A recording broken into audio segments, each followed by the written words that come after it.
Salut tout le monde, aujourd'hui je reviens avec une recette de pâte magique entre guillemets revisitée. C'est une pâte qui m'a permis de faire des bat-boutes, du pain aux olives et oignons et des bat-boutes frits. Donc c'est un test que j'avais fait en live et c'est une réussite. Donc du coup je me suis dit pourquoi pas la partager. Donc pour la recette de la pâte, j'ai mis 500 g de farine, 250 g de semoule fine, 2 cuillères à café de sel, 2 cuillères à soupe de levure boulangère fraîche et j'ai pétri le tout avec à peu près 520 ml d'eau tiède. Je vous conseille d'aller mollo niveau quand vous rajoutez l'eau parce que il se peut qu'il y a des farines qui absorbent mieux que d'autres. Je la couvre de papier film et pendant ce temps-là, on va préparer tout ce qui est farce. J'ai choisi de faire une farce à l'escalope. Pour ça, j'ai mis de l'huile d'olive, de l'huile de tournesol, de l'oignon, des escalopes. Pour les épices, j'ai mis du sel, du poivre, du curry et du piment doux.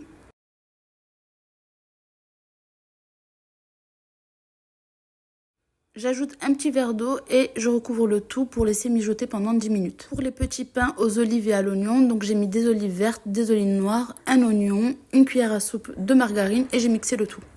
Je retourne voir mes escalopes, ils sont bien cuits. Je finis par ajouter une brique de crème liquide. Je laisse mijoter encore 5 minutes et c'est bon.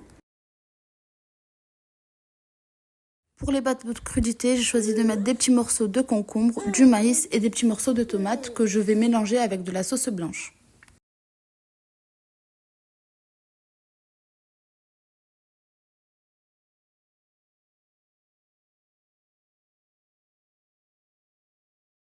Je récupère ensuite ma pâte au bout de 30 minutes de repos. Je coupe un tiers de ma pâte pour pouvoir faire mes petits pains aux olives et aux oignons.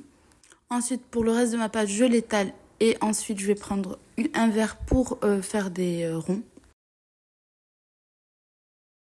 Je récupère ensuite la boule que j'ai laissée pour mon pain aux olives et aux oignons. Donc je la sépare en 5 pâtons.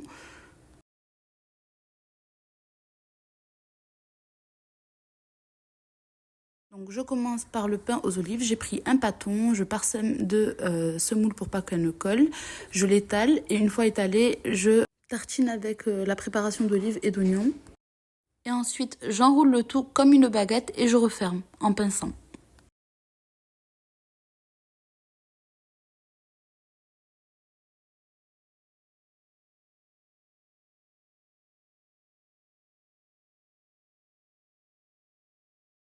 Ça, c'est facultatif. Moi, j'ai badigeonné avec ma préparation aussi, mais vous pouvez faire autrement.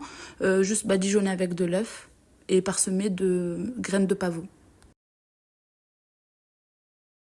Je passe ensuite à la cuisson de mes bat-boutes. Je fais dorer les deux côtés.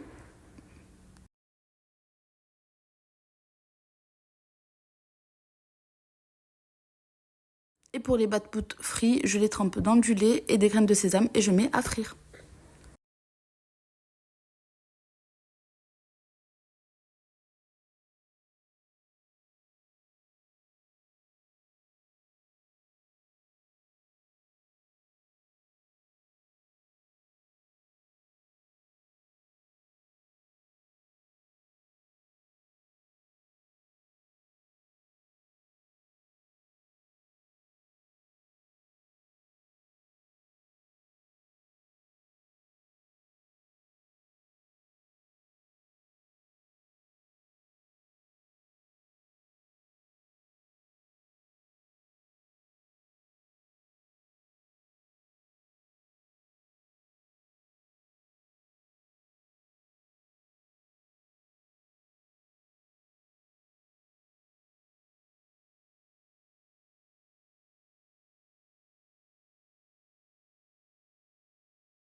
Mes pains aux olives ont levé, du coup je n'ai plus qu'à mettre ça au four à 250 degrés pendant 15 à 20 minutes. Pour les bat bout crudités, j'ai mis une feuille de salade, la préparation de maïs, tomate, concombre et du thon par-dessus. Pour les bat bout frits, j'ai mis une feuille de salade, la préparation d'escalopes et des oignons frits par-dessus. Pour la garniture des pains aux olives et aux oignons, j'ai choisi de mettre une feuille de salade avec des concombres coupés en rondelles, du jambon et j'ai rajouté des rondelles de tomates. Juste pour info, vous pouvez avec cette même pâte faire des pizzas ou des hamburgers. Et voilà ce qu'on obtient. J'espère que la recette vous aura plu. N'hésitez pas à liker, à commenter, à vous abonner, à partager. Je vous dis à bientôt pour une prochaine recette. Bye!